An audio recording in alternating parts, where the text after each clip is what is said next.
In the depths of a remote, fog-cloaked forest known as Whispering Pines stood a dilapidated cabin. This forsaken place was shunned by the nearby village due to the eerie legends that cloaked it like the ever-present mist.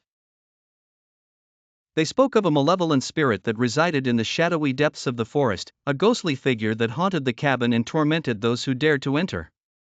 The village children whispered tales of the cabin's last occupant, an old man named Elias, who disappeared one night without a trace. Some said they could hear his anguished cries carried on the wind. In truth, the tale was rooted in a more sinister reality than anyone could have imagined. One dark and stormy night, a young researcher named Lisa ventured into the forest, determined to uncover the truth behind the legend of Elias. Driven by a blend of curiosity and skepticism, she brushed off the villagers' warnings and pressed on, guided only by the faint, flickering light of her lantern. As she approached the cabin, a chill crawled up her spine. The air grew thicker with each step, the whispering pines seeming to echo the fearful voices of the past. She paused at the threshold, her heart pounding against her ribs. Summoning her courage, Lisa pushed the door open. The interior was as decrepit as the outside suggested, with rotting floorboards and cobwebs that draped like ghostly curtains.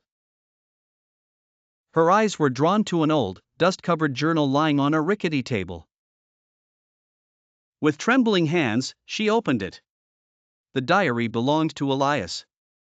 It chronicled his descent into madness, detailing encounters with a shadowy figure that tormented him nightly. His last entry was barely legible, scrawled in frantic script, "The darkness is alive.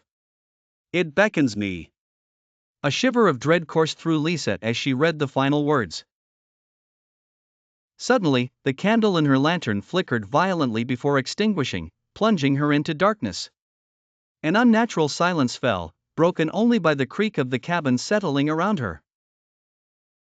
Lisa fumbled for her flashlight, but it refused to turn on. That's when she felt it, a presence, heavy and suffocating, as if the shadows themselves had come to life. A faint whisper brushed her ear, sending icy tendrils of fear down her spine. "Leave," it hissed, the voice ethereal and distant. Lisa turned to flee, but her legs felt rooted to the spot. The whispering grew louder, more insistent, until it was a deafening chorus of anguish. In a frantic burst of energy, she tore herself away and stumbled out of the cabin, running blindly through the forest. She didn't stop until she reached the village, panting and drenched in sweat. The villagers found her the next morning, her eyes wide with terror and her mind fragmented by the ordeal. No one ventured into Whispering Pines again, and the cabin fell into even deeper disrepair, a silent guardian of its dark secrets. Lisa never spoke of what she encountered, but her haunted eyes told a story of their own, a tale of a darkness that was very much alive and waiting for its next victim.